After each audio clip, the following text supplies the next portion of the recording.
Mas, ó, hoje, e eu fico nesse astral todos os dias, mas quando eu recebo nossas convidadas super especiais, que às vezes vêm de outros lugares para participar do Você Bonita, eu fico ainda mais feliz, que é o caso dessa médica estética maravilhosa, doutora Fernanda Nichelli, bem-vinda. Como você está? Tudo bem? Muito Você sempre bem. tem a sua semana aqui em São Paulo, né? Prazer estar contigo de novo. Prazer? Nossa, falei que eu vim combinando com a doutora, gente, ela tá sempre elegante. Falei, não, hoje nós vamos combinar no couro, doutora. Bem-vinda. Mas o assunto é um assunto super importante, um assunto interessante que recentemente Sheila Carvalho, né, foi lá nas redes sociais comentar que ela foi desfazer uma questão ali ligada a preenchimento, que ela não tinha gostado do resultado. E aí a gente trouxe o assunto para Você Bonito, para você contar como isso funciona, né, doutora? Porque às vezes, sendo feito de forma segura ou não, ou, enfim, não bateu a expectativa. E isso pode acontecer. Pode, vamos esclarecer todas as dúvidas hoje relativas a isso. Manda mensagem pra gente no @VocêBonitaTV. Bem-vinda, viu? Obrigada.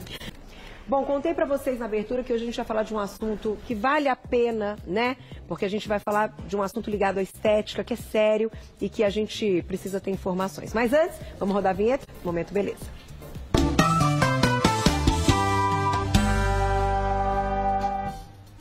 Vou ler uma nota para vocês entenderem por que a gente vai abordar esse assunto no Você Bonita. Agora, no começo do mês, a apresentadora e ex-dançarina Sheila Carvalho surpreendeu fãs e internautas ao mostrar o processo de remoção dos preenchimentos faciais do seu rosto. Segundo ela, a decisão foi tomada para recuperar a naturalidade de seu olhar e sorriso. Além da retirada do excesso, Sheila também passou por procedimentos para estimulação do colágeno que ajudaram a ganhar firmeza no rosto. Então, com esse assunto tão em alta, e a gente precisa discutir sobre isso, a gente convidou mais uma vez a doutora Fernanda Nichelli, bem-vinda! Tudo bem, doutora? Tudo bem, Prazer Carol. é nosso. E é algo até que está se tornando mais comum, né? A gente perceber que as pessoas ali colocaram muito volume ou não atendeu a expectativa e começaram a tentar remover e mudar. Antes até da gente mostrar como isso é feito, doutora, eu queria que você contasse o quanto é importante alinhar essa expectativa e os pontos que podem ser, né, pontos ali modificados no rosto, porque só fala, harmonização, e de repente você muda o rosto todo da pessoa. Isso é um ponto, assim, muito importante, fundamental, quando um paciente define fazer uma alteração no seu rosto. O que nós temos visto é um exagero absurdo, são resultados inestéticos e cada vez mais os pacientes têm buscado a nossa ajuda, a ajuda médica, para fazer a reversão desses quadros. É verdade. Agora está muito em voga, porque vocês artistas têm um alcance muito grande, vários artistas têm recorrido à reversão da harmonização facial. Então, até é bom que isso venha, claro, de uma maneira ruim à tona, porque a pessoa precisou fazer o procedimento, mas que sirva para que as pessoas se atentem na escolha do profissional, na escolha do tratamento e como ele deve ser feito para que a gente tenha maior segurança, né? Sem dúvida, doutora. A gente trouxe aqui, então, né, o ácido hialurônico. Vamos começar por ele, né, para explicar, então, como seria esse preenchimento ou os pontos da face que a gente pode colocar. Então, hoje, o que nós temos de mais seguro no mercado e, portanto, mais utilizado é o ácido hialurônico. É um produto biodegradável e biocompatível. O que quer dizer isso? Ele não tende a causar reações alérgicas. O ácido hialurônico é a segunda substância que nós mais temos no nosso corpo depois da água. Então, os laboratórios mimetizam isso e nós podemos injetar. E ele é biodegradável. Com o tempo, ele tende a sair. Eu já digo tende a, porque nem todo o ácido hialurônico sai. Nós temos estudos hoje, inclusive acompanhados com exames como ressonância magnética, que mostram até 20 anos depois o paciente com ácido hialurônico no seu rosto. Que coisa. Então, isso é importante as pessoas saberem também quando determinam ou que vão fazer um procedimento como esse. E aí nós trouxemos para ilustrar aqui hoje. E ele vai ter diferentes diluições, a gente pode dizer assim? Na verdade, eu costumo falar de uma maneira mais leiga para o paciente entender, é como se fosse, existem diferentes reticulações. Pensem numa gelatina. Existe a gelatina que ela é mais durinha, quando ela está mais concentrada, e a gelatina que é quase uma água. Nós podemos e temos ácidos hialurônicos com essas, com essas consistências. Por exemplo, eu vou fazer um lábio, eu tenho que usar um ácido hialurônico que seja um pouco mais moldável, para não ficar aquele lábio duro. Tá. Eu vou fazer uma mandíbula ou um zigoma, a linha do blush tem que ser um pouquinho mais duro, porque ele tem que parecer um osso. Então são diferentes, não que seja duro como um osso, mas que ao olhar pareça. Então são consistências diferentes. Existe sim diferença nisso. Ai, que legal. Por exemplo, o queixo, tem muita gente que coloca um pouquinho de queixo para ficar mais harmônico. Exatamente. E ele tem que ter, então, ele tem que parecer o osso, como você comentou. Exatamente. Ter, né? No olhar ali, a sensação. E isso que tu estás falando é muito importante, porque claro que o médico que tem que determinar isso não é o paciente.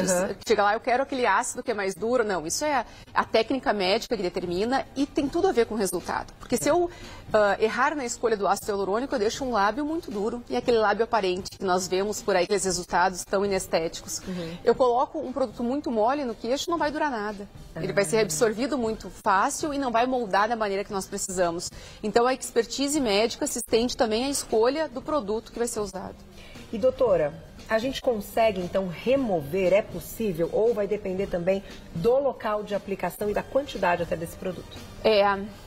Cientificamente sabemos que o ácido hialurônico ele pode ser degradado. Nós temos hoje uma enzima chamada hialuronidase, que nós injetamos e essa enzima consegue degradar, desmanchar esse ácido hialurônico. Então, por exemplo, um ácido hialurônico a gente pode, aqui temos uma manequim, numa face, geralmente o médico faz um desenho por onde que ele vai fazer o pertuito de entrada.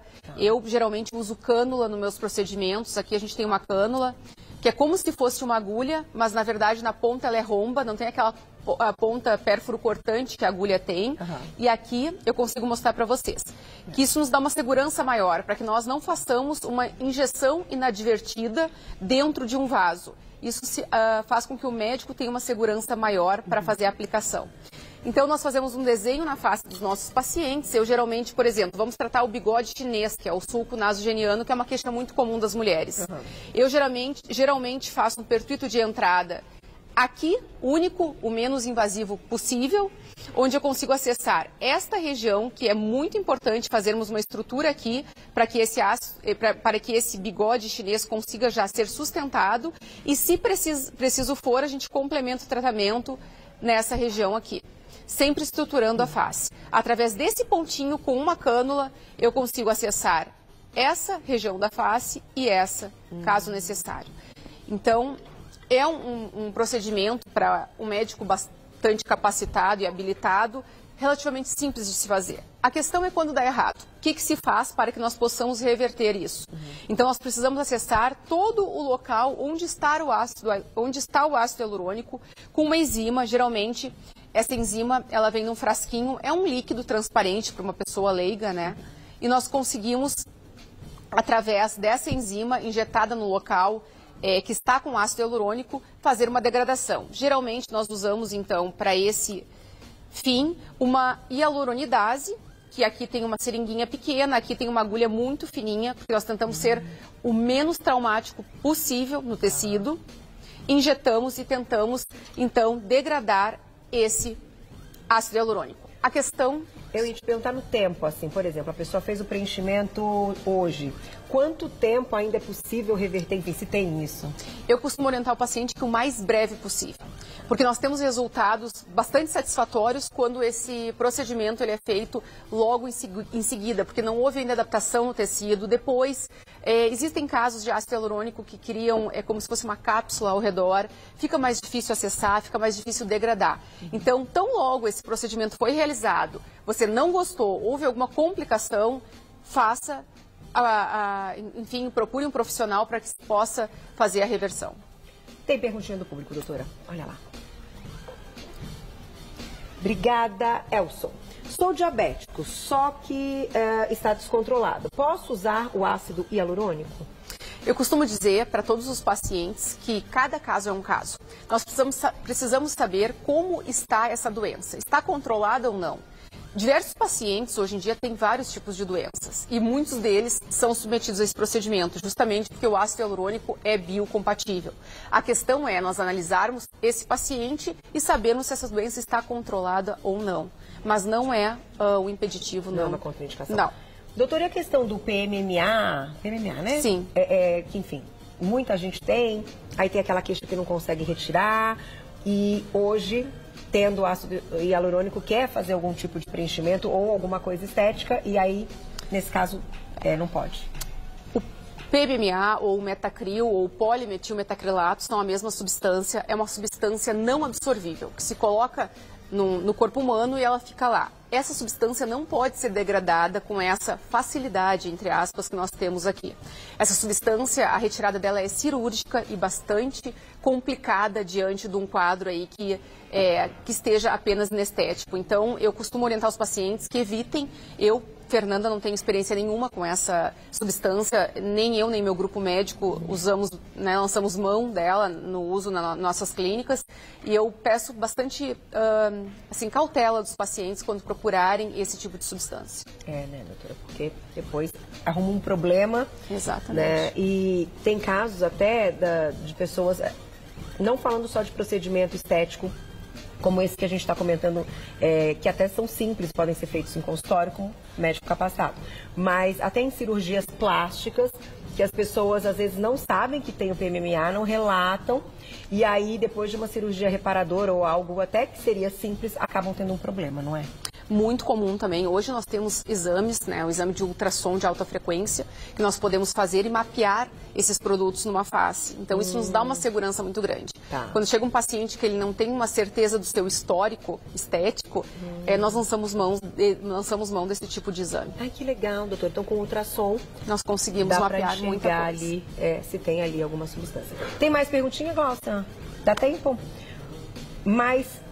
agora sim, doutora, para a gente encerrar e até compreender. Entendemos que então o ácido hialurônico ele pode ser reversível, mas até que ponto então, eu acho importante a gente falar dessa questão da expectativa do paciente, né? Como é que médico e paciente eles chegam numa expectativa para a pessoa acabar o procedimento, olhar no espelho e falar assim, nossa, era tudo que eu queria, né? Isso é importante. Isso é muito importante e tem tudo a ver com o que eu prezo muito, que é a relação médico-paciente. Tu tens que ter uma conversa muito franca com o teu paciente, alinhar as expectativas, qual é o teu objetivo e o que eu posso te entregar. Ou o que eu devo, de repente, passar para um colega cirurgião plástico, que é um colega que tem uma técnica cirúrgica diferente da nossa clínica. Então, isso é uma coisa muito importante, uma conversa muito franca, de que nós sejamos muito transparentes com o nosso paciente e possamos entender e até a expectativa dele para intervir nessa face ou não. Né? Isso é o mais importante de tudo, na verdade. Eu acho que muitos dos problemas que nós temos visto hoje, estamos vendo, vem de expectativas irreais, daquele antes e depois que vocês viram na foto da internet, que não é factível, não tem como nós replicarmos no consultório. Então as coisas precisam ficar muito claras antes de nós, enfim, injetarmos um paciente. Perfeito, doutora.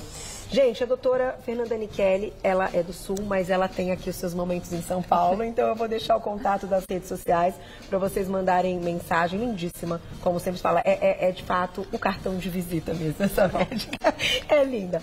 @ doutora abreviado Fernanda Nichelli, o Nichelli é NICHELLE, tá? @ doutora abreviado Fernanda Nichelli, lá nas redes sociais. Muito obrigada. Obrigada. Adoro sempre te receber, viu? Sempre uma Obrigada. aula. Um beijo, até a próxima. Beijo.